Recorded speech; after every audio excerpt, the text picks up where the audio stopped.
Good Friday afternoon. It's a good day to be alive and having a wonderful time with friends and family. My husband is out with the boys and Gideon at baseball practice. I've been in Chatham at a writers meet and greet at the library, and then we went to Almeida's for a little Mexican food and some fellowship with other writers from our area and artists. So just a little bit of a different evening for me, and I always enjoy that. I always enjoy getting to go when they have these, and I'm so thankful for Miss Mickey Savage always including me and asking me to come. And it was wonderful to get to see my good buddy Connie Goldman and be with her for a while. So just a good evening in the Lord and with good friends and just fellowship. But now I want to talk about our Lent devotion today of being in a hard place. And today we're going to talk about Gideon. Now, Gideon was, I actually obviously love his name because I named my child that. Gideon learned to lead in hard places. He was hesitant in that he didn't think that the Lord was, really wanting to use him. He was threshing wheat in a wine press, hiding away. He was fearful. His people were discouraged, and the angel of the Lord came to him and even called him a mighty warrior, which is why I named Gideon what I did, because I knew that it meant mighty warrior, feller of trees, if you will. But he was in a hard place of feeling inadequate. He didn't think that he could do it. He questioned if the Lord really wanted him to do it.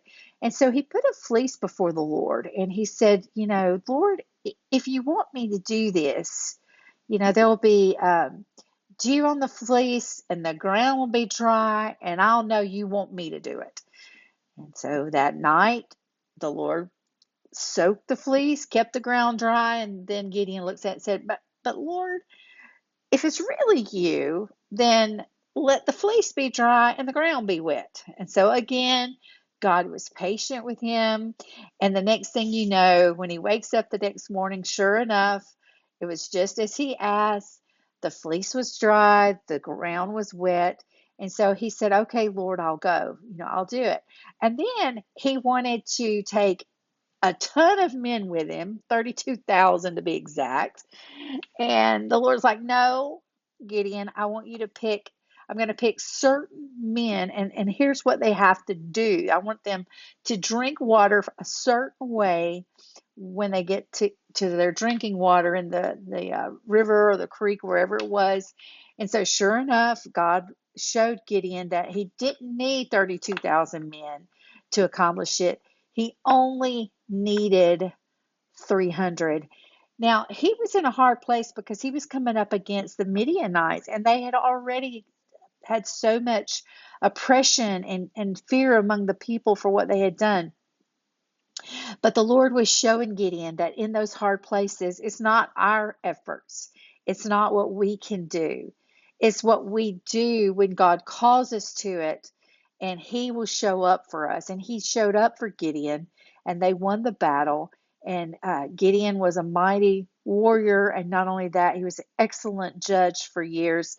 And Israel did well under his time as a judge, but it was because he obeyed the Lord even in those hard times.